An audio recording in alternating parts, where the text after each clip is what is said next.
Hey YouTube, what's going on? So today in this quick video, I'm going to show you all how to create a little bit of variety within your music at certain breakpoints by using the solo function within your digital audio workstation, as well as chopping up certain portions of Rex loops or just regular drum loops for that matter.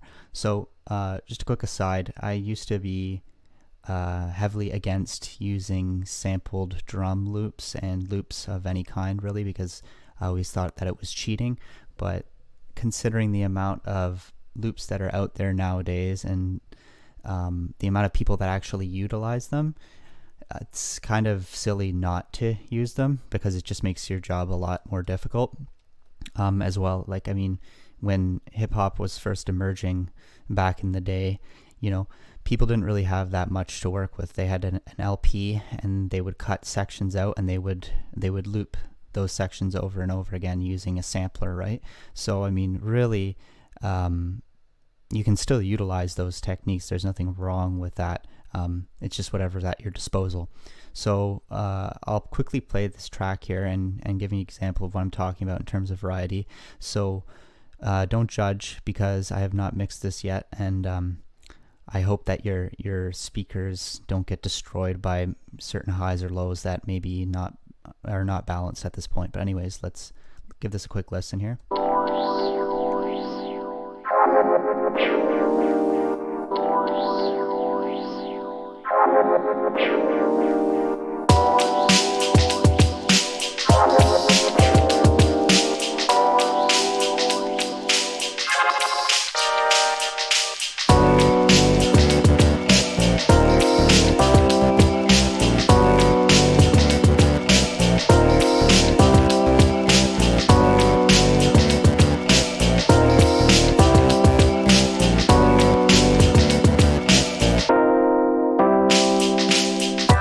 So that last section right here is kind of what I was talking about, as well as where it drops into kind of the main first verse here.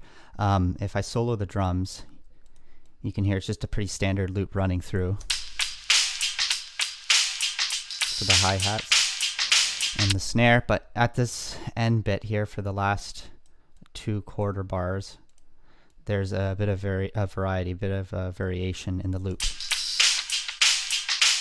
Right? So that kind of throws the listener off, but it also, it's familiar enough that it's not going to completely disassemble your track and throw the listener off completely, but it also it adds a lot of variety, you know what I mean? So what you can do is you can actually go within your clip and you can chop out sections that you like. So I've copied this Rex loop, and what I'll do is I'll change it to quarter of a bar here, and this is the section I believe that I chopped out. So actually it's right about here, I think. So you go into your quarter bar, right? You pull out a section of the break that you kind of enjoy, and then you just copy it. Pretty easy, straight up, but yeah, it's kind of a useful technique. So anyways, aside from that, also at this bit, before the start of the next, I guess, verse, whatever you want to call it, you can tell that the Rhodes are soloed, everything else cuts out for a little bit, the piano, and then your drum loop comes in for the last two quarter bars. So that's also very straightforward. All you have to do is you go into your mixer channel and you right click and you click edit automation on solo, and you go back into your sequencer and you just simply turn the solo on for this point. So now only the Rhodes are playing, and then for this part you do the exact same thing. You have the drums with your chopped up section, you solo that, and then everything comes back in at the start of the next sequence.